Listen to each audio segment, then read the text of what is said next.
السلام علیکم ورحمۃ اللہ وبرکاتہ۔ فضیلت الشیخ حضرت العلام جناب مولانا طیب المدنی حفظہ اللہ، مؤسس و صدر جامعہ رحمانیہ مدھوپور، جامعہ محمدیہ ڈبھاکین اور جامعہ رحمانیہ مدھوپور پر اپنا قیمتی تاثر پیش کریں گے۔ جزاکم اللہ خیرہ۔ الحمدللہ رب العالمین والصلاة والسلام علی سید المرسلین وعلی آلہ واصحابہ اجمعین ومن تبعہم بإحسان الی یوم الدین وبعد۔ اعوذ باللہ من الشیطان الرجیم، بسم اللہ الرحمن الرحیم۔ ومن احسن قولا ممن دعا الی اللہ وعمل صالحا وقال اننی من المسلمین۔ وقال النبی صلی اللہ علیہ وسلم خیرکم من تعلم القرآن وعلمہ۔ اللہ رب العالمین نے فرمایا کہ اس سے بہتر کون انسان ہو سکتا ہے جس نے اللہ کی طرف دعوت دی اور عمل صالح کیا اور کہا میں مسلمان ہوں۔ رسول اللہ صلی اللہ علیہ وسلم نے فرمایا سب سے بہتر انسان سب سے بہتر وہ ہے جو قرآن مجید پڑھے اور دوسروں کو پڑھائے۔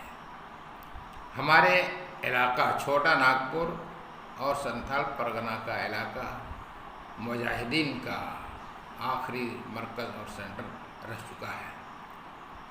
یہاں اس سنتھال پرگنہ میں ایک علاقہ ہے، ایک گاؤں ہے درارپور، وہی مجاہدین کا آخری مرکز تھا اور اسی سے ہم لوگ اسی علاقے سے اسی زمانے سے اس علاقے میں اہل حدیثیت کی بنیاد پڑی ہے۔ یہ بہت قدیم زمانے سے اہل حدیث اس علاقے میں کتاب و سنت پر عمل کرتے ہوئے اپنی زندگی گزار رہے ہیں۔ لیکن ایک زمانہ ایسا آیا کہ 70 کے قریب 1966 میں منکرین حدیث نے جامع مسجد اہل حدیث پر قبضہ کر لیا اور ہمارے اہل حدیث طلبہ حنفیوں کے مدرسے میں پڑھ کر کے جب فارغ ہو کر واپس آتے تھے تو حنفی دیوبندی بن جایا کرتے تھے۔ اس صورتحال کو دیکھتے ہوئے یہاں کے اس وقت کے علماء خصوصاً مولانا عبدالرشید سائکی اور ان کے رفقا نے ایک تحریک چلائی کہ ہمارے طلبہ اہل حدیث مدارس میں پڑھیں اور ہمارے یہاں ایک قابل ذکر مدرسہ ہو۔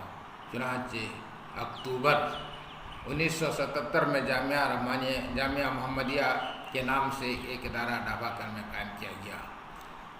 مدرسے کی تاسیس ہی کے دن 10 اسٹاف کی بحالی ہوئی اور جب اس کا معیار بلند ہوا تو اس میں خاکسار نے بھی اپنی خدمات شروع کیا۔ کچھ دنوں کے بعد مولانا عبداللہ مدنی بھی تشریف لے آئے۔ اسی طرح جب معیار اور بلند ہوا تو مولانا عبدالعلیم صاحب مدنی حفظ اللہ اور مولانا محمد جرجیس سلفی حفظ اللہ یہ دونوں تشریف لے آئے۔ ان دونوں کے تشریف لانے کے بعد اس ادارے میں عالمیت تک کی تعلیم ہونے لگی اور بہت کثرت سے اہل حدیث طلبہ اس سے مستفیض ہونے لگے۔ کچھ دنوں کے بعد جامعہ محمدیہ جامعہ رحمانیہ بھی مدھوپور میں قائم کیا گیا۔ الحمدللہ جو 1966 میں جس مسجد کو منکرین حدیث نے قبضہ کیا تھا، جماعت اہل حدیث کی محنت اور کوشش سے 24 اگست 2012 کو مسجد اہل حدیث قابض ہونے پر کامیاب ہو گئے اور فتنہ انکار حدیث کو ختم کرنے میں بھی کامیاب ہو گئے۔ یہ دو بڑا کام ہوا اس علاقے میں کہ فتنہ انکار حدیث ختم ہو گیا اور جماعت اہل حدیث کے وہ طلبہ جو دیوبندیوں کے مدرسے میں پڑھ کر کے دیوبندی ہو جایا کرتے تھے وہ وبا بھی ختم ہو گئی۔ اہل حدیث طلبہ خود جامعہ محمدیہ ڈبھاکین یا جامعہ رحمانیہ مدھوپور میں تعلیم حاصل کرتے تھے اور پھر تخرج کسی اہل حدیث کے بڑے مدارس سے جا کر ان لوگوں نے تخرج کیا۔ اس طریقے سے علاقے میں علماء کی ایک بہت بڑی ٹیم پیدا ہو گئی۔ بیچ میں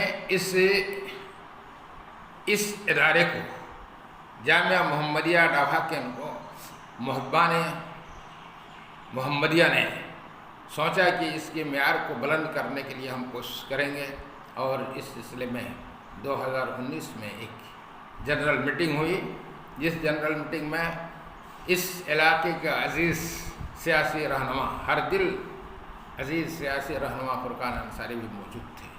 اس مجلس میں محبان محمدیہ نے ایک کمیٹی اور دستور عمل پیش کیا حاضرین کے سامنے، تو فرقان انصاری نے کہا 1 سال چلانے کے لیے آپ لوگوں کو اجازت دی جاتی ہے۔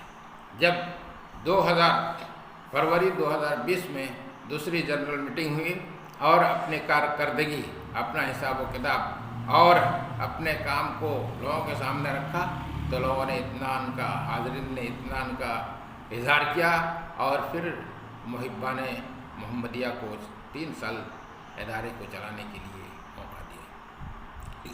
اس طرح ابھی ادارے میں 120 طلباء ہاسٹل میں رہتے ہیں، اور 10 لڑکوں نے حفظ مکمل کر لیا۔ اس وبا کی وجہ سے وہ اجلاس عام نہیں ہو سکا، جبکہ اجلاس عام اور دستار حفظ کا پروگرام تھا، لیکن کرونا کی وجہ سے وہ پروگرام ملتوی ہو گیا۔ اسی طرح جامعہ رحمانیہ مدھوپور میں اس وقت ہاسٹل میں 70 لڑکے کیمپ پذیر ہیں، 2 لڑکوں نے حفظ مکمل کر لیا، اور یہاں بھی 8 اپریل 2020 کو ایک اجلاس عام اور دستار حفظ کا پروگرام تھا، لیکن اس وبا کی وجہ سے پروگرام نہیں ہو سکا۔ الحمدللہ یہ دونوں ادارے، جامعہ محمدیہ ڈاباکین اور جامعہ رحمانیہ مدھوپور، اپنے سابقہ روایات کے مطابق عظمت رفتہ کو حاصل کرنے کے لیے تغدو کر رہا ہے، اور کوشش ہے کہ انشاءاللہ العزیز جس طرح جامعہ رحمانیہ میں عربی چہارم یعنی 4 مولوی تک کی پڑھائی ہوتی تھی، اور جامعہ محمدیہ ڈاباکین میں عالمیت تک کی پڑھائی ہوتی تھی، اس کو بحال کرنے کی کوشش کی جا رہی ہے۔ امید ہے کہ جس طریقے سے ابھی محنت اور لگن کے ساتھ دونوں ادارے میں تعلیم کا سلسلہ چل رہا ہے، نظام جس طریقے سے چل رہا ہے، اور تعلیمی معیار جس طرح بلند ہو رہا ہے، امید ہے کہ وہ عظمت رفتہ کو حاصل کر لے گا، اور یہاں عالم مولویت تک کی تعلیم مدھوپور میں اور عالمیت کی تعلیم جامعہ محمدیہ ڈاباکین میں ہونے لگے گی۔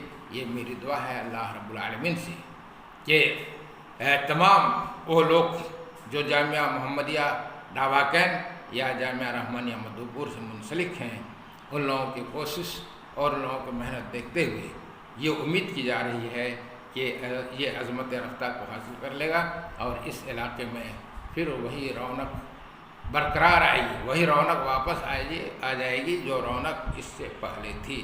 اللہ رب العالمین سے دعا ہے کہ ہم تمام ان لوگوں کو جو چھوٹا ناگپور اور سرتھال پرگنہ سے تعلق رکھتے ہیں، ان لوگوں کی اہل حدیثوں کی ایک بہت بڑی تعداد ہے اس علاقے میں، اور علماء کی بھی بہت بڑی تعداد ہے اس علاقے میں، خصوصی طور پر اگر ان لوگوں نے توجہ دیا اور اس پر غور و فکر کیا اور عمل کرنا شروع کیا، تو یقیناً وہ دن دور نہیں جبکہ یہاں فضیلت تک کی تعلیم ہو سکتی ہے، اور یہ انتظام بھی ہو سکتا ہے۔ یہاں اتنے طلباء ہیں کہ باہر سے طلباء کو لانے کی ضرورت بھی نہیں پڑے گی، اس لیے کہ اہل حدیثوں کی تعداد اس علاقے میں بہت زیادہ ہے۔ میں اللہ رب العالمین سے دعا کرتا ہوں کہ اللہ رب العالمین ہم تمام اہل حدیث علماء کو، اہل بصیرت کو، عوام کو اس پر عمل کرنے کی توفیق دے، اور اللہ رب العالمین سے دعا کرے کہ ہمیں کامیابی عطا فرمائے۔ اقول قولی ھذا لی ولکم ولسائر المؤمنین واستغفروہ انہ هو الغفور الرحیم۔